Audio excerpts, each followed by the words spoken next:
Mom's been in an accident and taken to the hospital. Please take me there. I begged my husband through tears. I had just received a call that Mom had been in a traffic accident and was in critical condition unconscious. However, upon hearing the situation, my husband said, "I'm heading out on a company trip now, so it's impossible," and refused. No matter how much I pleaded, he just laughed it off as if it was a joke. To me, the trip is more important. I'm never going to visit her in the hospital. My name is Emily. I'm 29 years old. I married my husband, a year my senior, 2 years ago, and we both work full-time. John and I met in the same college club. Since the club had many members, it wasn't easy to talk to everyone. But we became close after sitting next to each other at a drinking party one day. We also discovered we both were only children who had lost our fathers early and were raised by our mothers, which quickly brought us closer. We started going out and naturally progressed to dating. Then, as we both became working adults and got accustomed to our jobs, John proposed. Both of us are focused on our careers, so we're not considering children just yet. However, we do want them eventually, so we've talked about buying a detached house when the time comes, a plan we made soon after getting married. Currently, we live in a rented apartment in a condominium, and both our parents' homes are nearby. Since both of our fathers have passed away, our moms live alone, and my mom, Jennifer, and my mother-in-law, Sarah, get along very well. Being close in age and having raised children alone without remarrying, they clicked and have become friends since our marriage meeting, even going on trips together. I was surprised they became so close, but I'm glad they met because Mom looks so happy with Sarah. Sarah has also taken a liking to me, and our relationship is good. However, John seems not to like that Sarah prioritizes Jennifer over him. John adores Sarah quite a bit. Even before we were married, it was clear how much he valued Sarah from his actions, and I could relate, coming from a single-parent family. But soon, after we started living together, I saw his true colors.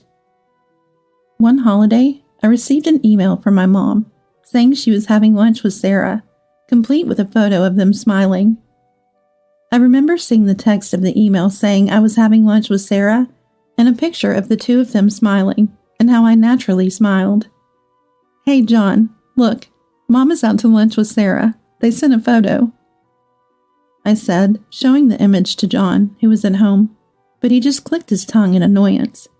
"What's that supposed to be? Some kind of jab at me?" "What are you talking about?" At that time, I didn't realize John disliked my mom. He didn't talk much in front of Mom, which I thought was due to the newness of our marriage and him feeling nervous. I never imagined he would resent my mom for being close with his own. "Because of her, Mom has been turning down my dinner invitations lately, saying she has plans with Jennifer or something. Doesn't your mom know how to keep her distance?" I was shocked to hear John thought this way and felt deeply hurt by his words about my mom. Sarah, too, seemed to have realized early on that John disliked my mom. Once, when the four of us were dining out, and John made a snide remark towards Mom, Sarah couldn't bear it and scolded him. "John, what is this attitude towards Jennifer? Enough is enough." "What? You always side with her. Didn't you always say I was your precious son? Preferring someone you've recently become close with over your own son isn't funny at all."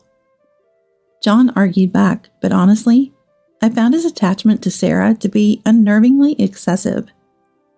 Later, when John wasn't around, Sarah apologized to me and Mom. "I think I've spoiled that boy too much. I'm truly sorry."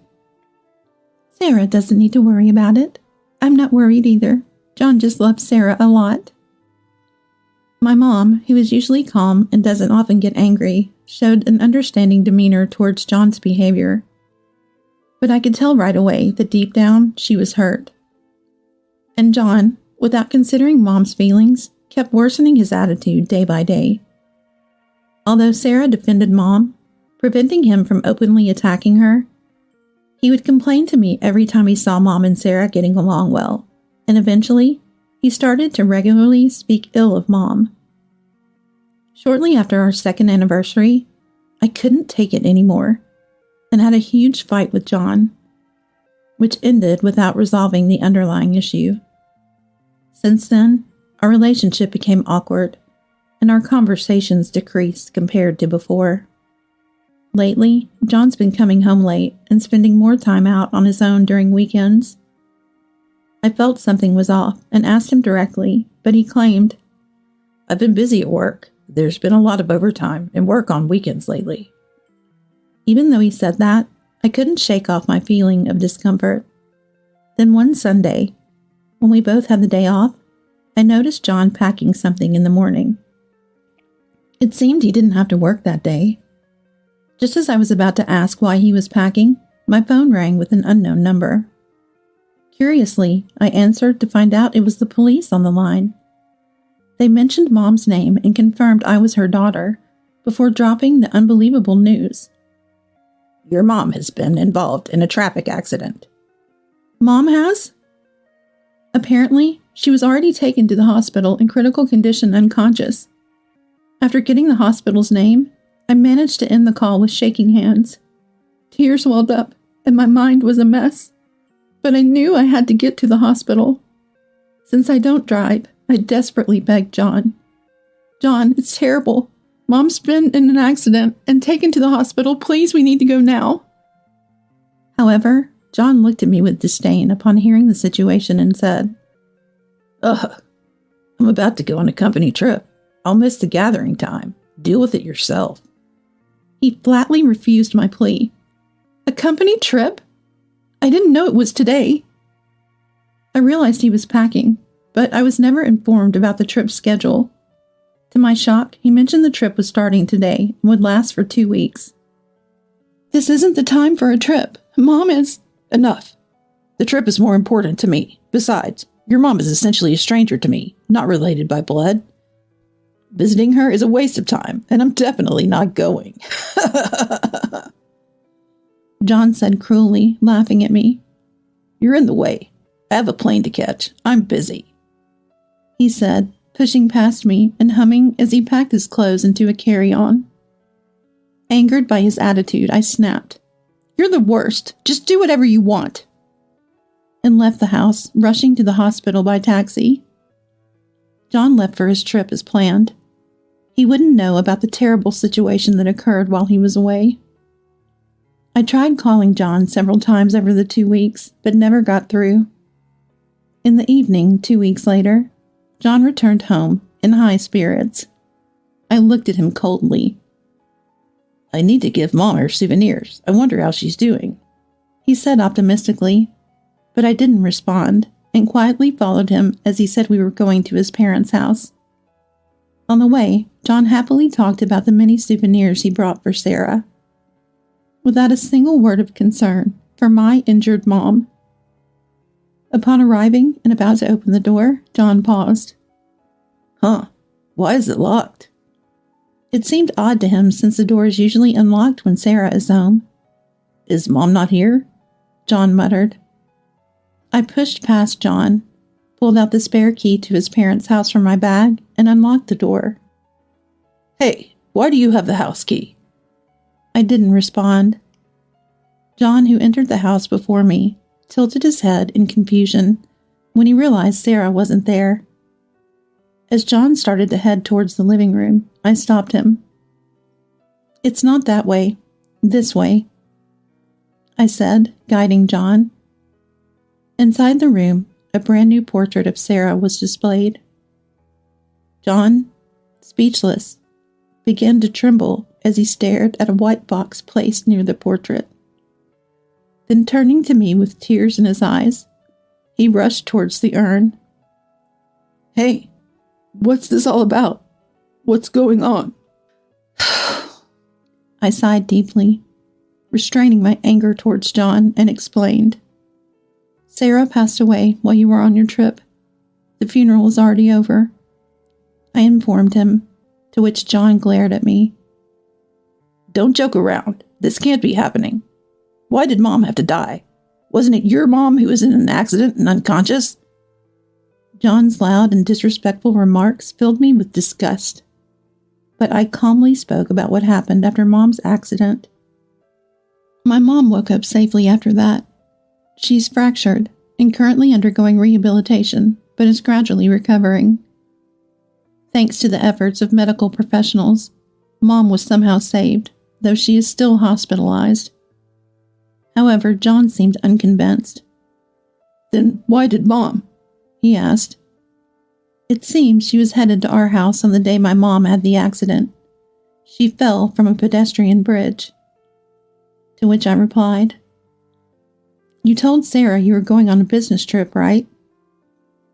Yes, I did tell her that. Sarah had been suspicious of you lately. She noticed you were harder to reach. She probably wanted to check if the business trip was real. I explained, causing John to widen his eyes in surprise. A month ago, Sarah mentioned that John used to call or email her daily, but recently the communication had almost stopped. When Sarah tried calling, she couldn't get through, and if John did call back, he would say he was busy and hang up quickly. Sarah thought, John is of a certain age, so it's understandable. But she couldn't shake off the suspicion that John might be hiding something. Fueled by mistrust, Sarah decided to verify the business trip herself.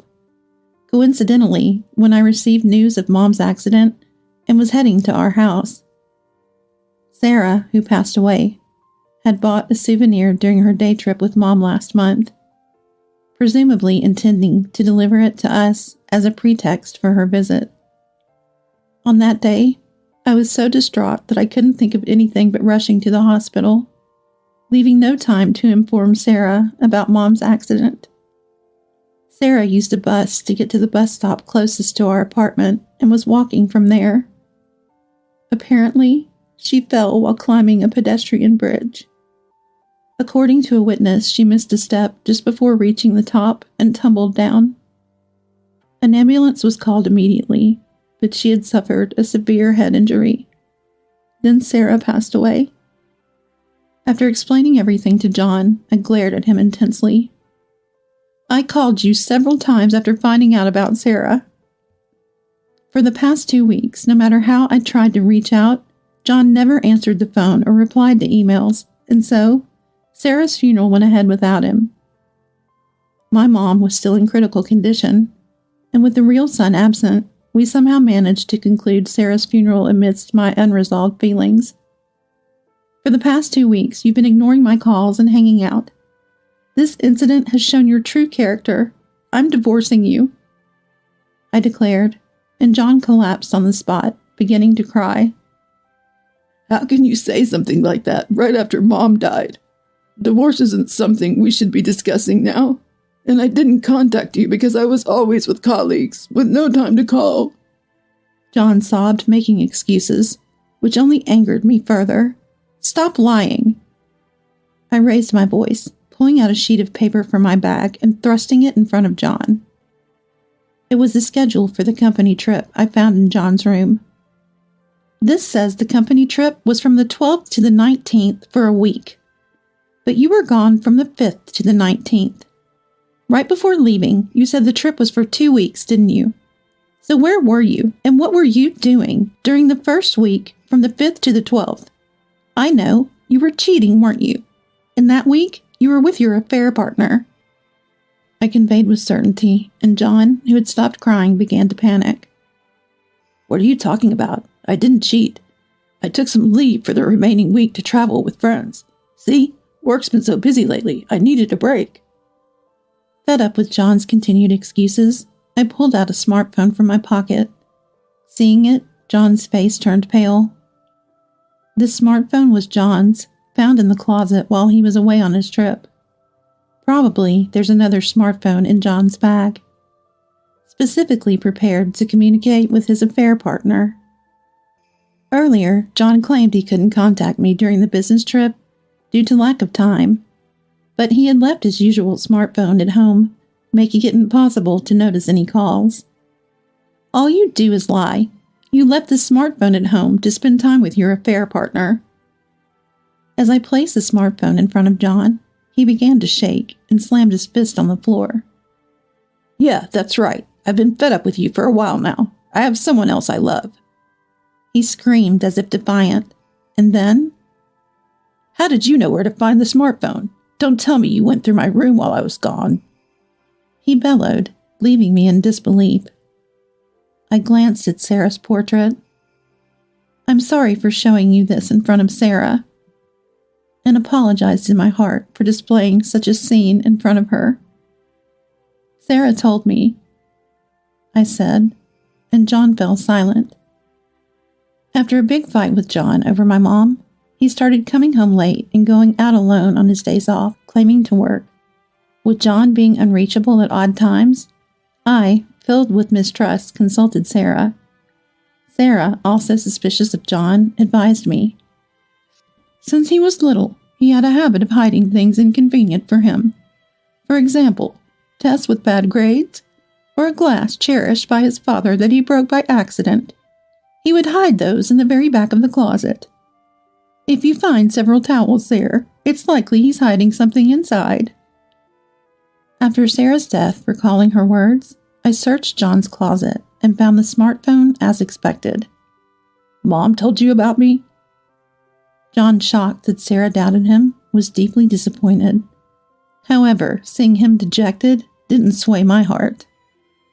With this incident, I'll be filing for divorce and seeking alimony.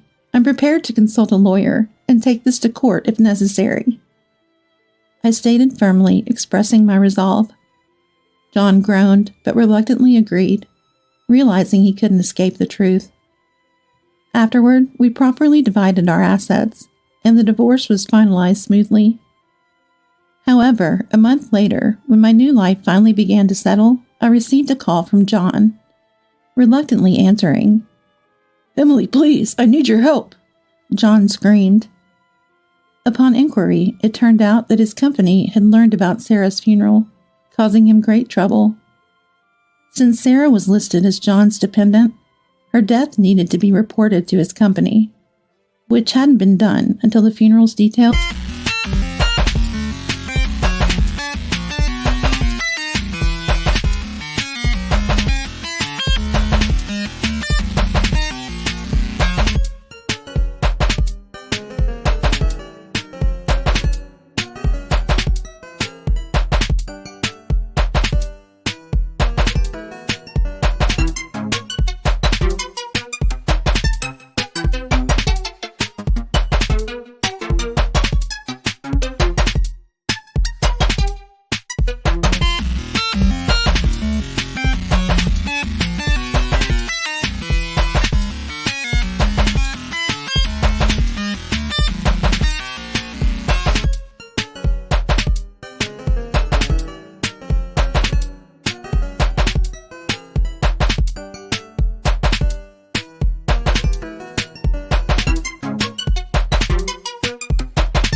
Were accidentally revealed, showing the funeral happened during his supposed company trip. John was viewed as an unfilial and insensitive man by his colleagues for not attending his own mother's funeral. Yet John kept lying, blaming me for not informing him about mother-in-law's funeral, which only worsened his situation, as his explanations to colleagues and his boss were inconsistent, leading to his lies being exposed.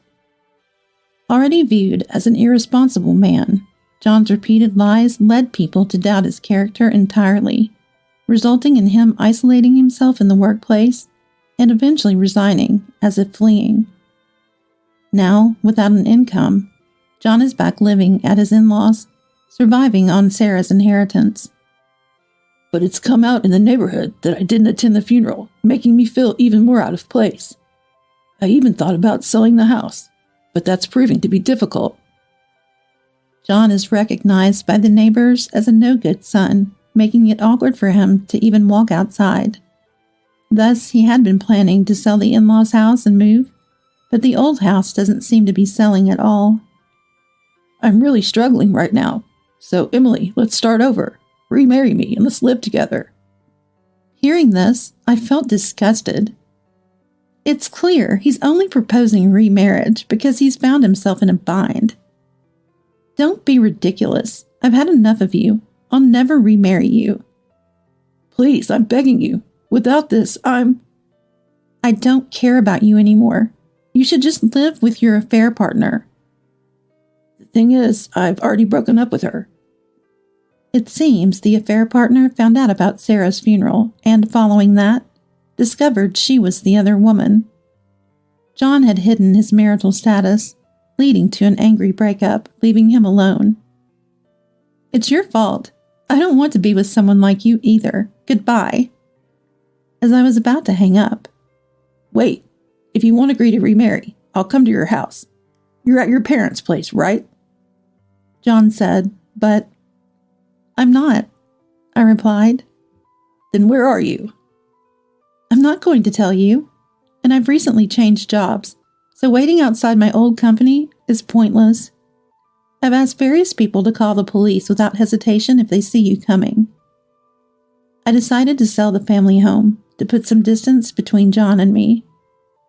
However, the house being old meant it might not sell easily. So with Mom's agreement, we decided to demolish it and sell the land. Mom, who was recently discharged from the hospital, is deeply the loss of her dear friend Sarah.